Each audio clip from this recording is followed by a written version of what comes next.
শহরের মিউজিয়ামে একটা নতুন প্রদর্শনী শুরু হতে চলেছিল, যেখানে কয়েকদিন আগে পুরো তত্ত্ব বিভাগকে খুঁড়তে খুঁড়তে তারকার অস্থিটাকে দেখানোর ছিল।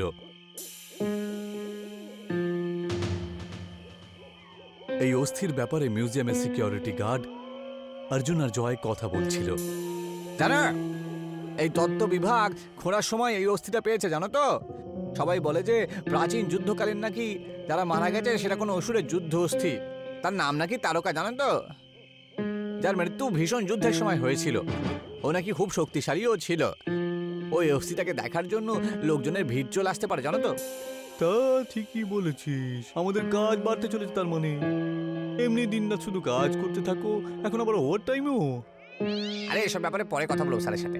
চ, তুই এখানে থাক, আমি কাল সকালে দেখা করছি, ঠিক আছে? আমার তো ডিউটি শেষ হলো, তাই না? ঠিক আছে, বাই। হ্যাঁ হ্যাঁ, বাই বাই বাই। অর্জুন চলে যায়।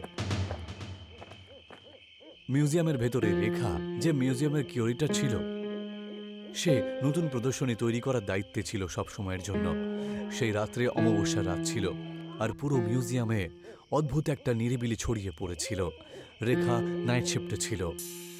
মিউজিয়ামের লোকেদেরকে মিউজিয়াম পর্যন্ত আনার জন্য ভালোই মার্কেটিং করেছে, কিন্তু তারকার কঙ্কাল, কি ব্যাপার! ভালো স্ট্র্যাটেজি। বক্সটা তো খুবই ভালো মনে হচ্ছে। কঙ্কালগুলোকে হাতে নিয়ে দেখি, বোঝা যাক যে এগুলো আসল নাকি নকল। রেখা অস্থির বক্সটাকে খোলার জন্য চেষ্টা করছিল, কিন্তু তখনই রেখার আঙুলটা কেটে যায়, আর সেই রক্তের একটা ফোঁটা অস্থির ওপরে পড়ে। তার মধ্যে থেকে একটা ঘন কালো ধোঁয়া বেরিয়ে চলে আসে। এই ধোঁয়া আস্তে আস্তে সারা ঘরে একেবারে ছড়িয়ে পড়ে। আরে, এটা কি হচ্ছে? এটা কিরকম ধুঁয়ো ছড়িয়ে পড়ছে! হে ভগবান, কি হচ্ছে এসব? রেখা নিঃশ্বাস নেয়। ওর মনে হলো ওর গলাটা কেউ শক্ত করে ধরে রয়েছে। ওর হাত পা ঠান্ডা হতে শুরু করে দেয়, আর ওর কানের মধ্যে একটা ভয়ঙ্কর ফিসফিস করা শব্দ ভেসে আসে। আমাকে জাগিয়ে তোলার জন্য ধন্যবাদ। এখন তোমাদের সবাইকে মরতে হবে। অনেক বছর পর আমি এই সুযোগ পেয়েছি। সমস্ত পৃথিবী থেকে আমি মানুষদেরকে সবাইকে মেরে ফেলবো, এটাই আমার প্রতিজ্ঞা। আজ অমাবস্যার রাত, কোনো স্ত্রীর রক্ত দিয়েই আমার আকৃতি সম্পূর্ণ হবে, আর সেটা হয়ে গেছে।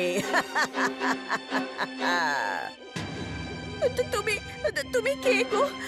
আমার দম বন্ধ হয়ে যাচ্ছে, আমার সাহায্য করো কেউ। রেখার শব্দ বাইরে যাচ্ছিল না। কিছুক্ষণের মধ্যেই রেখা মাটিতে পড়ে যায়। মিউজিয়ামের নিরিবিলি আরও বেশিভাবে ভয়ঙ্কর হয়ে ওঠে। ধোঁয়া রেখার শরীরের মধ্যে ঢুকে পড়ে। রেখা বেঁচে তো ছিল, কিন্তু তারকার আত্মার সাথে। আমি শরীর পেয়ে গেছি, এখন সবাইকে মরতেই হবে। রেখা এগোতে থাকে, আস্তে আস্তে হাঁটে, কিন্তু ভয়ঙ্কর লাগছিল। ও মিউজিয়ামের গলির ভেতরে ঢুকে যাচ্ছিল। মিউজিয়ামের আলো চলে যায় তখন।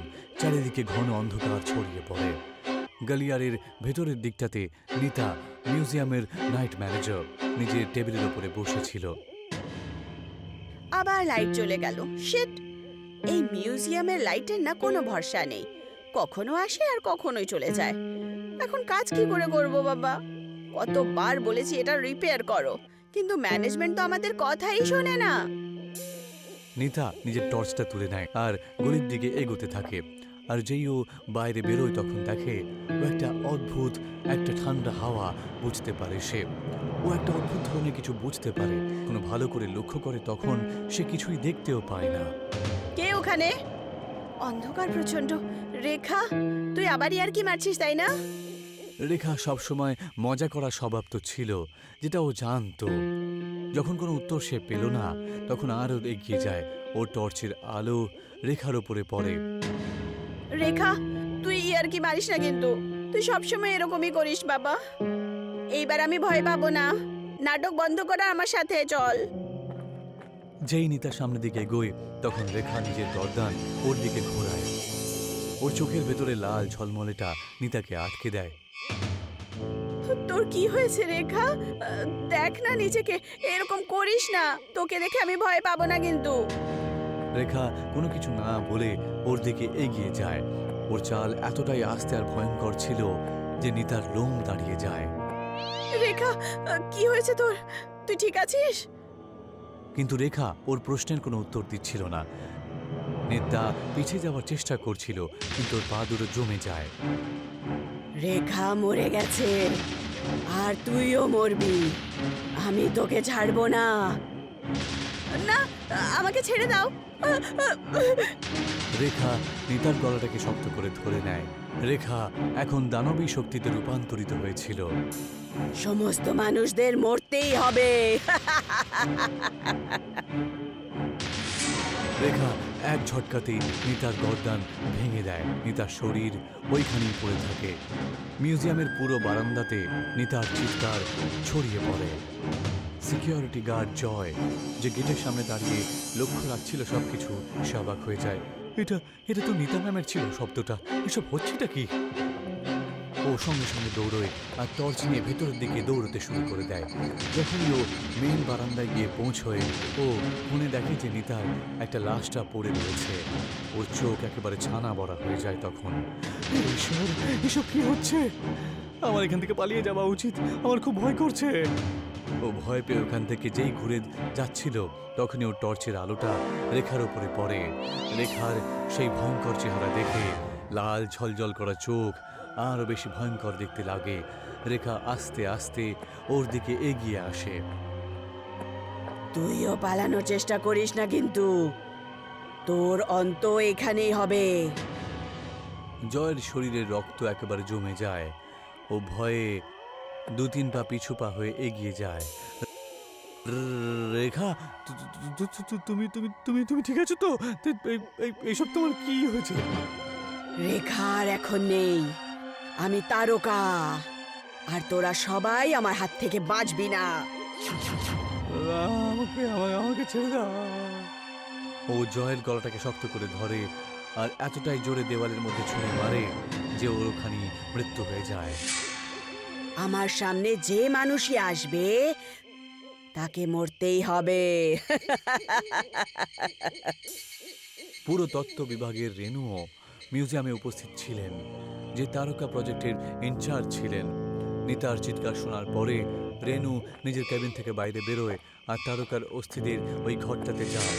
ওখানে কোনো অস্থি ছাড়া একটা খালি বাক্স দেখতে পায় সে, যেটার মধ্যে একটু রক্ত লেগেছিল। আরে কি হলো? কঙ্কালগুলো কোথায় গেল? হে ভগবান, এসব কি হচ্ছে? রক্ত কি করে লেগে আছে এতে? সিকিউরিটি! রেনু যখন বাইরে বেরিয়ে আসে, তখন নিতার গর্দান ভেঙে যাওয়া একটা লাশ দেখতে পায়। নিতা, নিতার হত্যা কে করলো আবার এইভাবে? এইভাবে কে গলা টিপতে পারে? ওই রক্ত, এই লাশ, তারকার আত্মা জীবিত হয়ে উঠেছে নাকি? যা পুরনো বইয়ে লেখা আছে সব কি সত্যি নাকি? তারকা জেগে গেছে নাকি?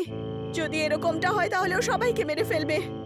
রেনু এক অজানা বিপদ অনুভব করতে পারে। ও মিউজিয়ামের নিরিবিলি জায়গাতে চলে যায়।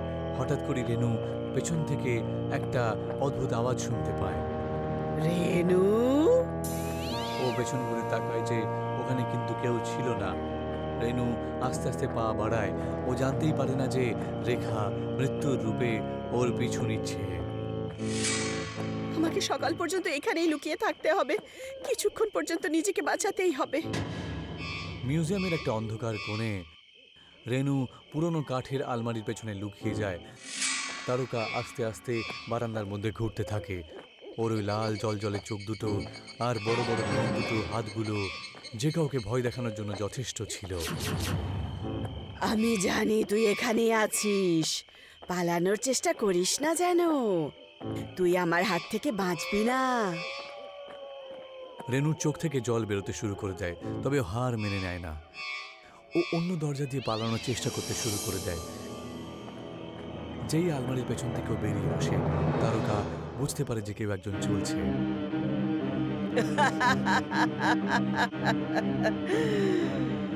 আমাকে পাগল বানানোর চেষ্টা করছিস কি?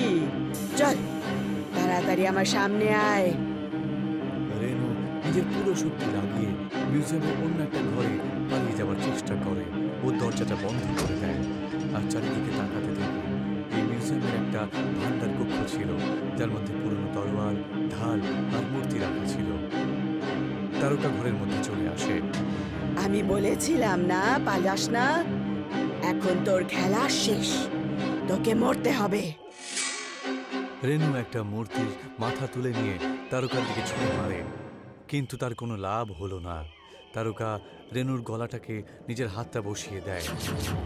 এখন তোর জীবনের অন্ত এসেছে। এই পৃথিবী থেকে মানুষদেরকে শেষ করে দেব। এখানে শুধু অসুরদের রাজ হবে এই পৃথিবীতে। তুমি তুমি জিততে পারবে না। এই পৃথিবী থেকে ভগবানের অংশকে শেষ করতে পারবে না তুমি। রেনু পাশে পড়ে থাকা একটা মূর্তির টুকরো নিয়ে তারকার মাথার মধ্যে জোরে মেরে ফেলে। রেনু ওখান থেকে পালিয়ে একটা জানালার থেকে লাফ দেওয়ার চেষ্টা করে, কিন্তু রেনু যেই জানলাটা খোলে সঙ্গে সঙ্গে সূর্যের প্রথম কিরণ ওই জানলা দিয়ে ভেতরে আসে আর রেনুর সাথে সাথে রেখার গায়ের ওপর ছড়িয়ে পড়ে। না, এই আলো আমি সহ্য করতে পারছি না, আমি পুড়ে যাচ্ছি। না। তারকার পুরো শরীর একবার ভস্ম হয়ে যায়। রেনু তারপরই নিশ্চিন্ত হয়ে যায় আর তারকার ছাইয়ের দিকে তাকিয়ে থাকে আর বলে, তারকা, ঈশ্বরের বানানো পৃথিবীকে তোমার মতো শয়তান কখনো শেষ করতে পারবে না। মিউজিয়াম এখন নিস্তব্ধ হয়ে পড়েছিল, তবে তারকার স্মৃতি সারা জীবনের জন্য ওই দেওয়ালের কোণে কোণে উপস্থিত থাকে।